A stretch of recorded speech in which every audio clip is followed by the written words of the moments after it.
ओम शांति। हमें पढ़ाने के लिए स्वयं भगवान आते हैं और बनाते भी हैं मनुष्य से देवता। राजाई संस्कार हमारे अंदर जागृत कर देते हैं, बाकी सभी गंदे संस्कारों को नष्ट करा देते हैं।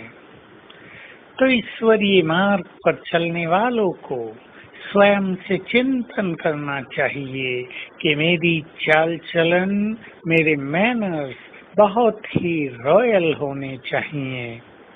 मुख से ऐसा वैसा बोलना, दूसरों को कष्ट पहुंचा देना, दूसरों की भावनाओं को हर्ट कर देना, दूसरों को डिस्टर्ब कर देना, किसी की खुशी छीन लेना, सदा अपने बारे में सोचना, दूसरे की किसी बात को ठीक से समझना न, अंडरस्टैंडिंग न करना, इससे कष्ट होता है दूसरों को और हमारे मैनर्स भी अच्छे नहीं होते। जब भी बाबा की मुरली में ये आता है कि बच्चे किसी को दुख न दो, तो ऐसी आत्माएं या तो ये रियलाइज ही नहीं कर पाती कि हम किसी को दुख देते हैं, और अगर कोई रियलाइज करते भी हैं तो वो स्वयं को चेंज नहीं कर पाते। थोड़ी देर तक रियलाइजेशन होता है, संकल्प भी होता है कि आगे से हम कटुवाणी नहीं बोलेंगे, हम किसी को सताएंगे नहीं। मनुष्य को पता नहीं चलता, परंतु वो ऐसा कर नहीं पाता, अपने को चेंज नहीं कर पाता। एक उदाहरण ले लें, एक ही कमरे में बहुत सारी बहनें विश्रामरत हैं। 11 बज गए हैं।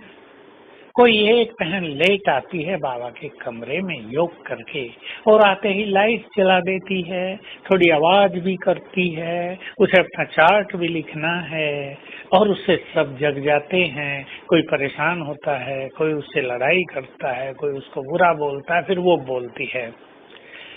अगर जरा सा यहाँ पर अपने को चेंज कर लिया जाए कि हम दूसरों का भी ध्यान रखें, और कहीं जाकर भी ये काम किया जा सकता है, या थोड़ा हम जल्दी आ जाएं, योग बाद में जाकर कर लें। दूसरों को सुख देने का संकल्प रखना, दूसरों की स्थिति को आगे बढ़ाने की इच्छा रखना, ये रॉयल मैनर वाले के लक्षण हैं। कोई माता मेरे पास आती है, मैं बहुत साल से ज्ञान में हूँ, लेकिन मुझे वैसा सुख नहीं मिलता जैसा मिलना चाहिए, जिसकी हम कामना करते हैं, जिसका वर्णन सभी करते हैं। मैं उसको देखता हूँ, चेहरे पर स्पष्ट है, उसने बहुतों को कष्ट दिया है, उनके निगेटिव वाइब्रेशंस अब इसको कष्ट पहुंचा रहे हैं। समय भी वहां आ गया है जहां हमारा जन्म जन्म का जो कुछ किया हुआ है वो इमर्ज होने लगा है।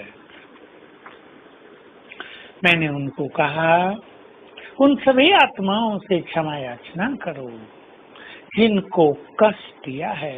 बोली, इस जन्म में भी क्या? मैंने कहा, इस जन्म में भी जिनको कष्ट दिया हो क्षमा याचना करो।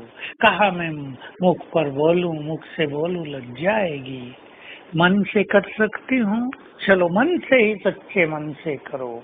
लेकिन हजारों वर्ष से जिनको हमने कष्ट पहुंचाया है, उनके बैड वाइब्रेशंस हमको निरंतर कष्ट पहुंचा रहे हैं, इसलिए हम उन सब से क्षमा याचना भी करेंगे।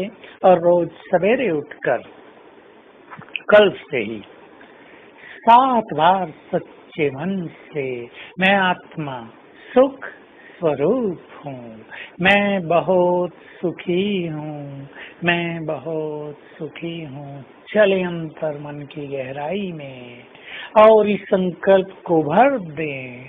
तो ये अभ्यास, सोल कॉन्शियस होने की ये प्रैक्टिस हमारे लंबे काल के दुखों की फीलिंग को समाप्त कर देगी। तो हम आज संकल्प करें, हमें सबको सुख देना है, हम तो सुखदाता के बच्चे हैं, और ग्लोब पर खड़े होकर हमें सभी के दुख हरने के लिए उन्हें वाइब्रेशंस देने हैं। विशेष इस स्वमान से मैं मास्टर दुख हरता सुख करता हूँ और मुझसे चारों ओर वाइब्रेशंस फैल रहे हैं, सभी के कष्ट मिट रहे हैं। ओम शांति।